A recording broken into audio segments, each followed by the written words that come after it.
Remember when HoYoverse's was just that game show company? Well, they're about to attempt something that could either revolutionize gaming or become their first major failure. And nobody's talking about the most fascinating part. They're literally betting against their own successful formula.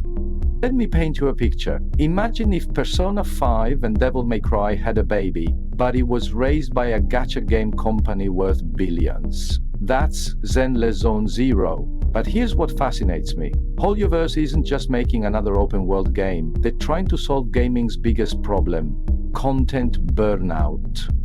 Look at this combat system. Notice something different? Unlike Genshin's casual friendly combat or Star Rail's turn-based battles, Zenless Zone Zero is actually demanding skill. Perfect dodges, combo systems, real-time action. They're not just making a gacha game with fancy animations. They're trying to create a legitimate action game. But here's where things get interesting. Instead of another massive open world, they're building something called a Holo, a roguelike system that changes every time you enter. Why is this brilliant? Because roguelikes solve the content problem. Players create their own unique experiences instead of waiting for developers to make new areas.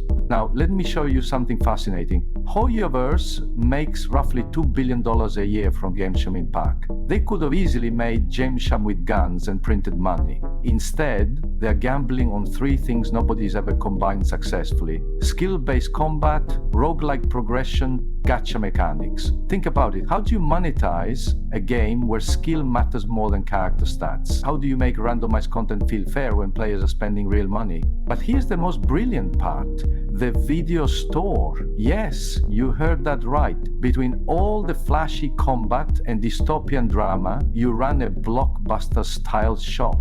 It's not just nostalgia bait, it's HoYoverse's answer to player retention. They've turned daily logins into something that actually makes sense in the game's world. Will Zenless Zone Zero work? Maybe. Will it change gaming? Absolutely. Because win or lose, HoYoverse is showing that even with billions in the bank, they're willing to take risks. Drop a comment letting me know what you think. Is Zenless Zone Zero the future of gacha games? Or is HoYoverse about to learn an expensive lesson? Subscribe for more gaming analysis and hit that bell to stay updated. Until next time, stay skeptical, stay hopeful, and keep gaming.